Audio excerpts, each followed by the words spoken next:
Do we have too much government? We need to put people ahead of corporate profits. This system is so lopsided. This threat is a real threat to democracy. And I think that's really important. That's something we haven't been doing in this country for a long time. Where do you start? What do you do? How do you do it? Access to democracy and other Eagan community television programming is supported by Thomson Reuters, makers of Westlaw Next and based in Eagan. Through Westlaw Next and other innovative online services, Thomson Reuters is the world's leading source of intelligent information for businesses and professionals. Online at thomsonreuters.com. And by U.S. Federal Credit Union, the member-owned financial institution offering service, value, and experience you can trust to the greater Twin Cities community.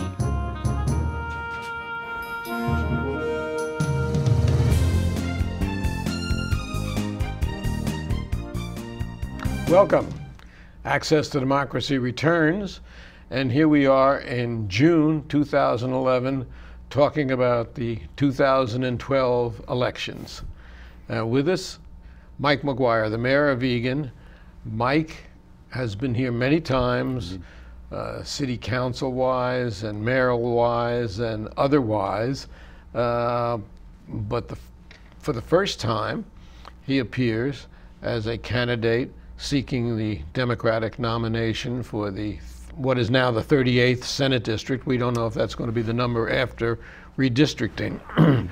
Mike is serving his second term. I'm going to go through some of the graphics we would normally show if the machine had not broken on us earlier. His second term as mayor of Eagan. He and Janelle were married in 1995 and have one son, Ian. Mike battled through colon cancer some years ago at age 37 and is cancer-free today. Yeah.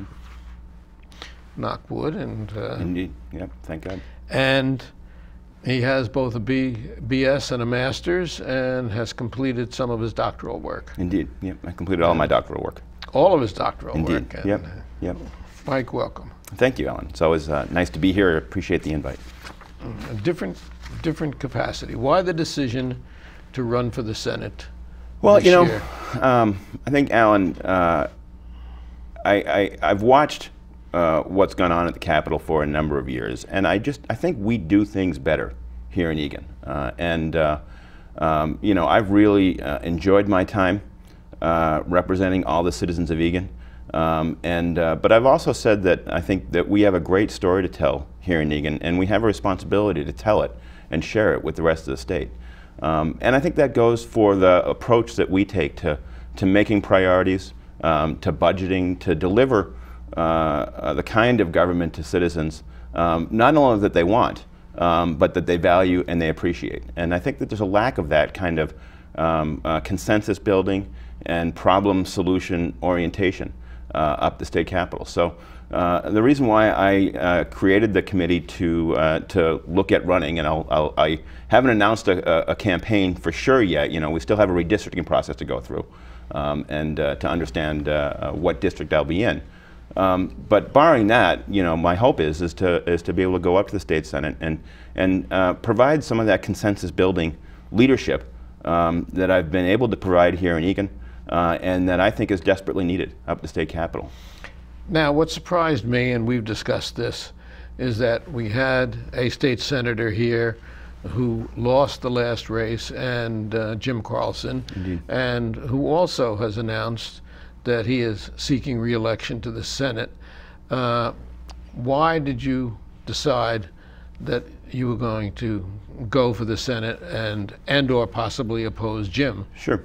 Well, you know, I mean, and I want to be clear. I have a world of respect for everything that former Senator Carlson has done in terms of his campaigns for the House and for the state Senate, and his service as a state senator. And I talked to Jim back in March, in early March, and at the time he wasn't sure if he was interested in running again. Said he was still looking at a number of options. And at that point, you know, I had talked to a number of people, really since Election Day, Alan. And before that, people have encouraged me to either consider running for the state Senate or to actually run for the state Senate. Now, right after Election Day, I was too busy recovering from my own re-election campaign, and you want some time, so I took some time and thought about it and started talking to people. But people continued to encourage me to think about it, and so you know, I think I have a world of respect for what Jim has done. But if you're going to run an effective campaign and you're going to be able to actually win the seat, you have to be planning and working well in advance. And so what I did was I laid the groundwork, recognizing that you know, I didn't need to have Senator Carlson's permission, nor did he mine. I think we both can serve the district well. I do think that what I bring to the state Senate is a background in truly consensus building across party lines. I think when you look on the Eagan City Council, one of the things that we've been so effective at is that we have a diversity of political ideologies and perspectives, but we work as a team. And I think that nonpartisan, non-political background, and if you will, electoral upbringing is what's lacking at the Capitol, and something that neither Senator Daley or former Senator Carlson bring to the show. So, you know, I mean, I think it's the right time for me to look at taking what I have to offer up to the state Senate, and it's not at all a criticism or a critique of Senator Carlson.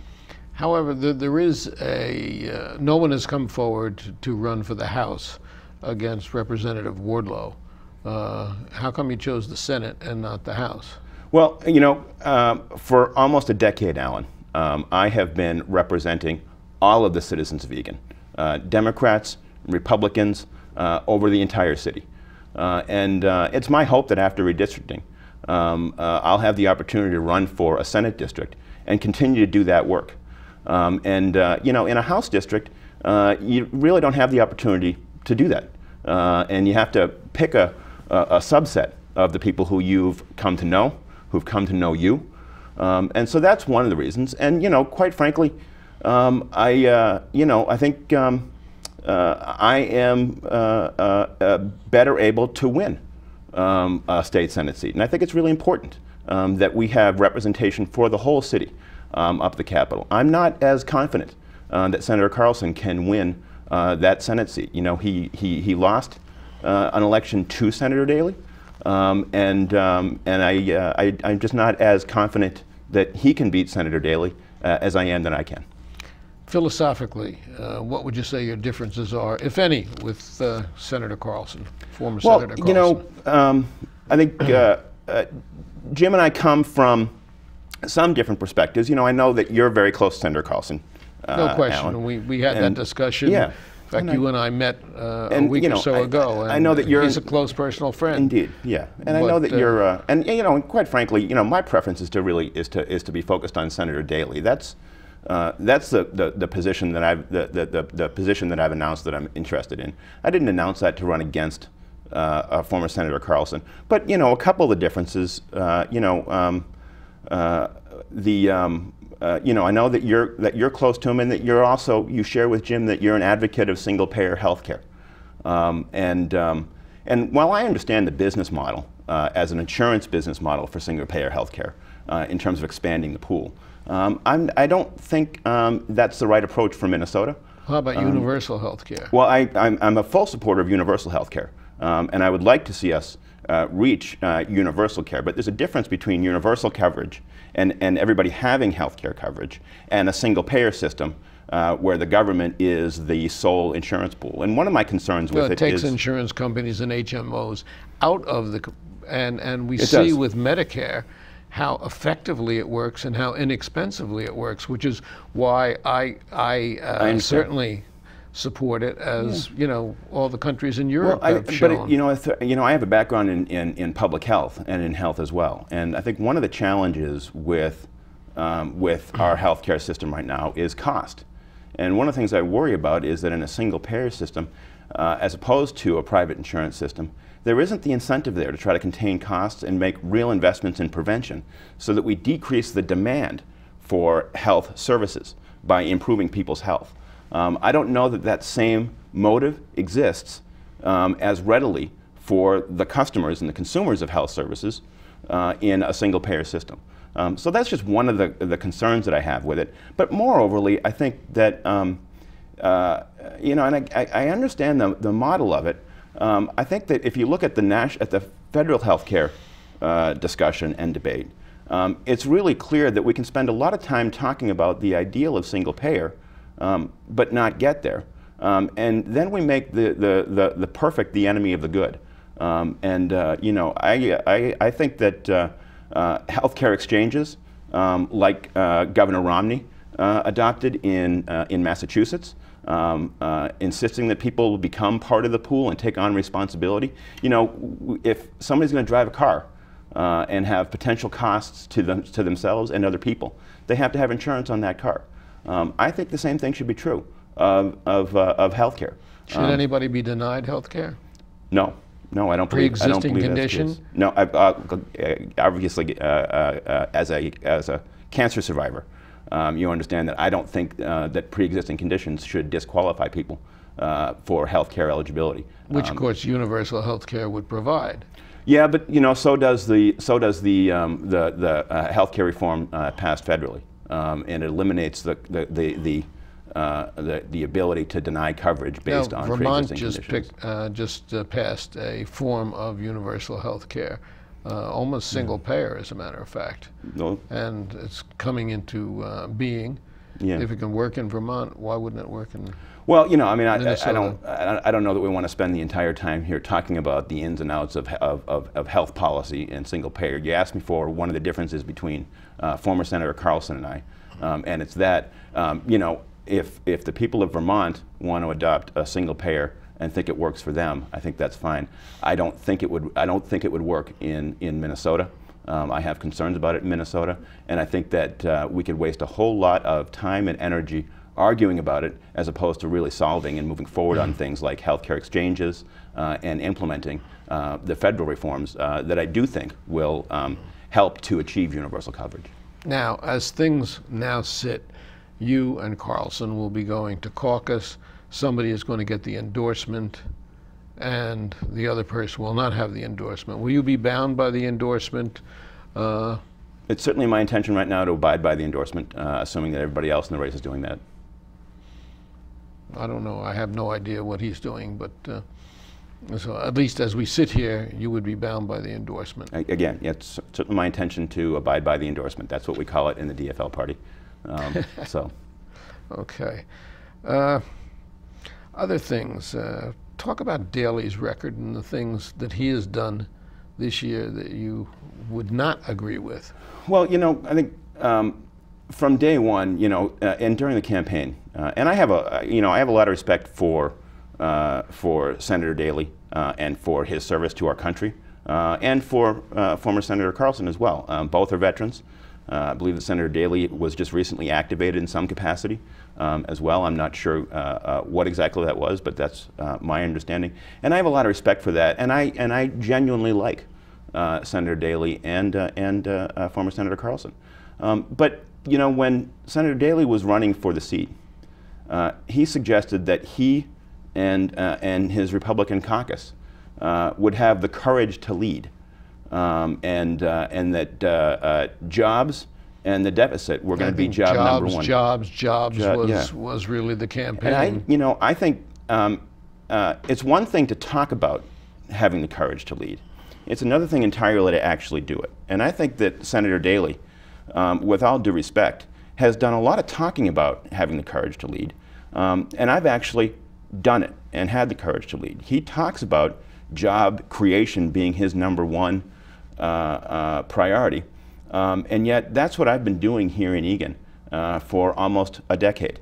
And at a time when our state really needs to be uniting people behind how we get through this budget deficit, maintain our priorities, and work towards future prosperity in Minnesota, Senator Daley and the Republican majorities have been dividing people with constitutional amendments about gay marriage that don't produce a single job and really just unnecessarily divide people when we really need to be coming together. So, you know, I think there are any number of votes. We and have issues. a law about gay marriage. Yeah. Do you have a philosophy on gay marriage, pro or con? Well, you know, I think first off, I think that ultimately, it is churches that define marriage.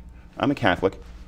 My church doesn't define marriage as between same-sex couples, but there are churches that do. And I find the state appropriating the language of marriage and trying to define it in place of churches is really a questionable violation of freedom of religion. I think the state, government, is in the business of having contractual relationships that recognize maybe what a church does. But I don't think the state should be defining marriage.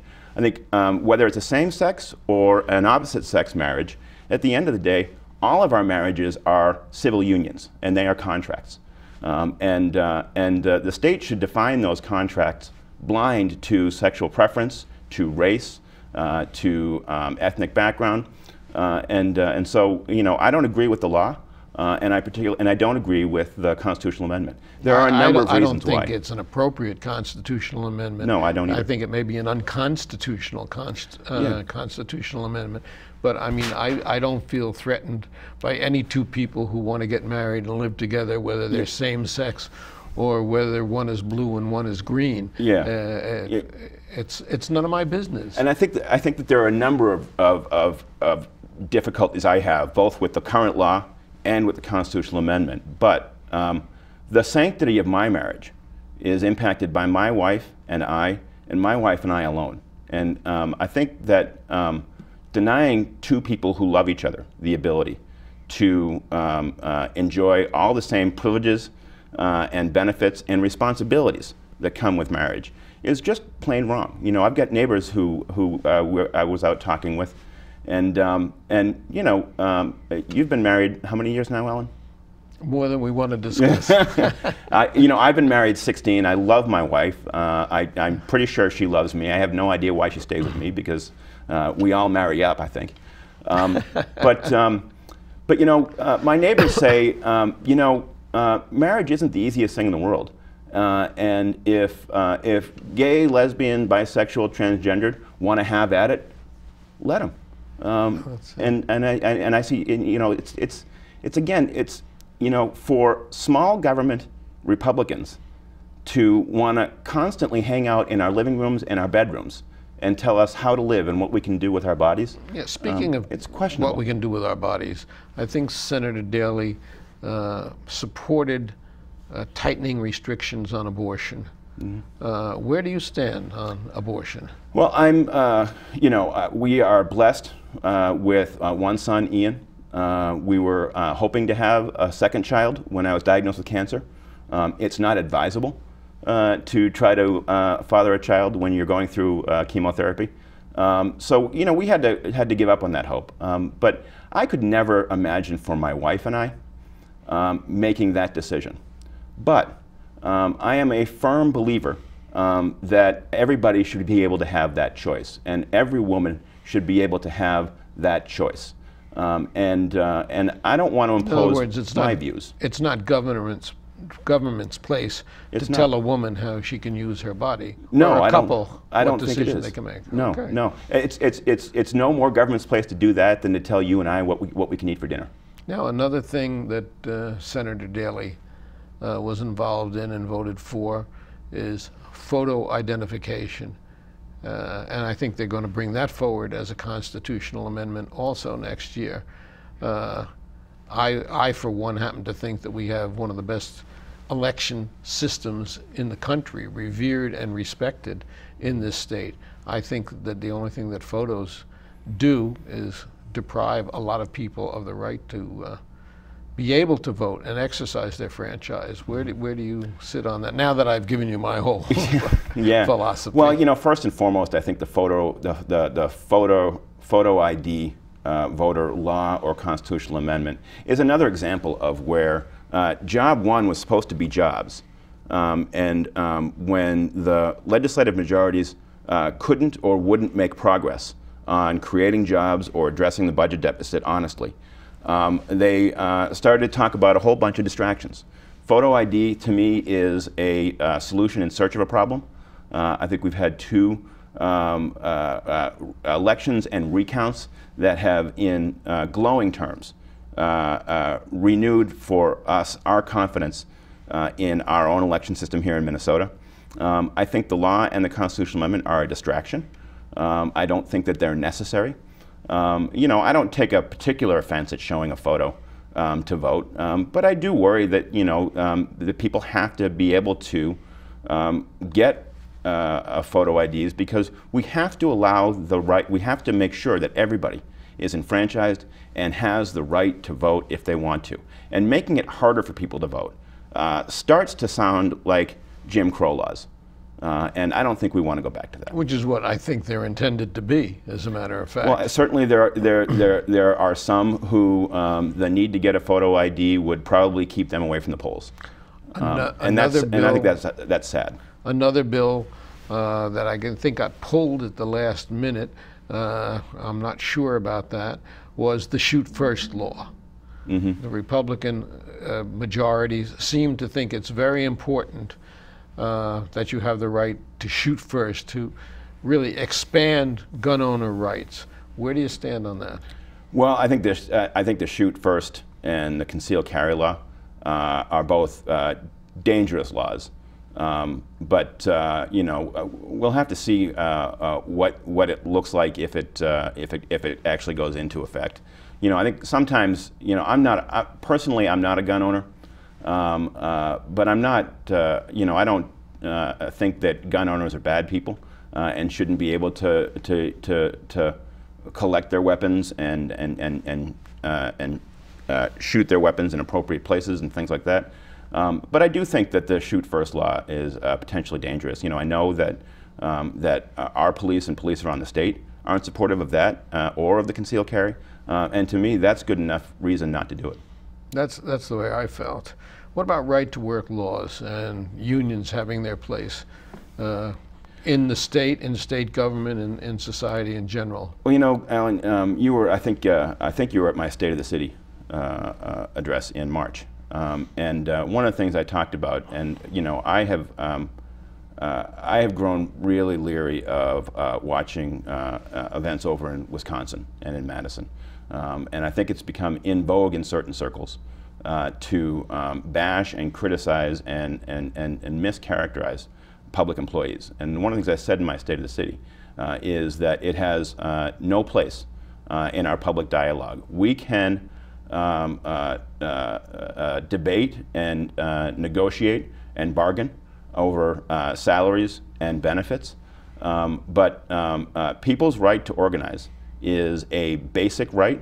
It is what created and hopefully sustains the middle class. My dad is a 30-year letter carrier. He's a proud member of that union, and it allowed him to feed his family and put kids through college.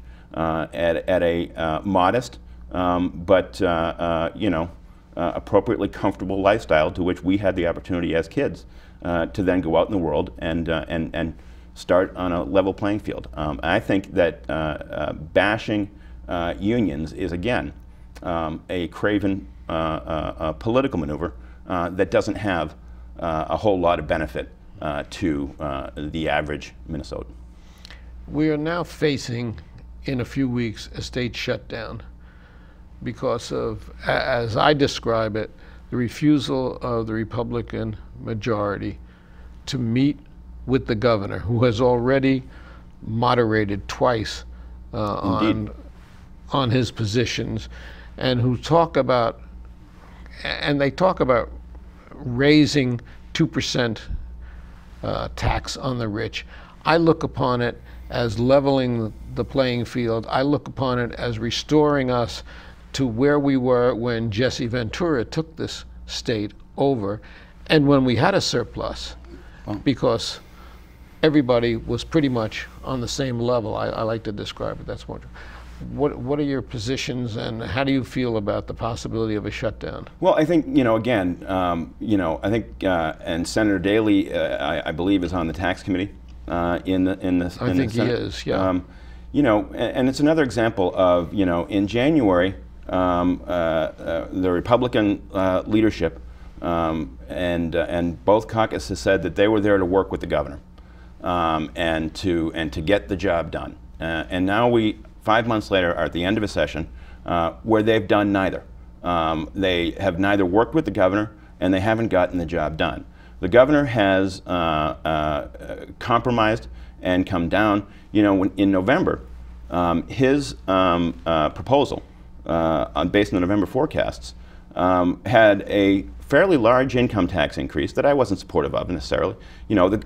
Quite frankly, this spring, the governor came to a meeting that I was hosting of the Metropolitan the Association of Metropolitan Municipalities, and he said, "Look, I wouldn't support this budget if I didn't have to." But since then, he got the February forecast. At that time, I think he was filling the gap in the budget deficit with mostly revenue increases. Now, at the end of session, just a couple of weeks after just a week after the caucuses just would not get him a unified budget. I mean, not only did they not compromise with the governor, between the House and the Senate, they couldn't compromise with each other to be able to actually get bills to the governor. So the governor comes out, he gets the February forecast, he increases his level of budget cuts, he comes down in his revenue level. They won't work with him then. He comes to the end of session. He goes down to the point now where he is 2/3 invested in budget cuts, 1/3 invested in revenue increases, as you suggest, moderating again his burden of taxation on the upper 2% of earners, and they reject it out of hand. Very small number of people in the state, actually, and most of whom would not object to having their taxes raised 2%. And interestingly enough, and I think, Alan, what is because I support a balanced approach to this budget deficit, but what I most support is getting this budget deficit resolved so we can move on to envisioning and getting this state back on track for prosperity. And I think what most voters are concerned about is that I don't think the words were out of the governor's mouth yet about having being willing to again meet the Republicans closer to their demands, and they had already rejected it. I mean, I don't even think they had a cup of coffee in between it, and they called a press conference and said no. Meantime, they've been stuck on this $34 billion number, which is a phony number, and they haven't moved a single inch, not a single penny, through this entire session. And I just think that's really disappointing to voters. It's disappointing to locally elected leaders who have to do these kinds of things every year, all the time, and don't have the opportunity to do special sessions. And we only have about a minute left. What shape is the city of Eagan in after 2 terms of Mike Maguire? Well, the city of Eagan is in excellent shape, and we've had the courage to lead. We've maintained our principles and our priorities, and the citizens of Eagan have responded and said that they appreciate it. More than 90% of citizens say the city is in the right track. I know fiscally, I'm on the finance committee with Councilmember Bakken. Fiscally, we have a very sound house right now. And I think in a couple of weeks here, in June, we'll be getting our comprehensive financial report. And I think everybody in Eagan will be very impressed to see what's coming out of that. We are a net employer. We have 49,000 people who work in Eagan, who make their living in Eagan. And that's the result of having the real courage to lead, that we've maintained a community that has maintained jobs and is in a fiscally sound position. We will continue this. We have run out of our half hour. Mike Maguire, your first Access interview, seeking a new office, and we'll see you soon. Well, Alan, thank you. I appreciate it.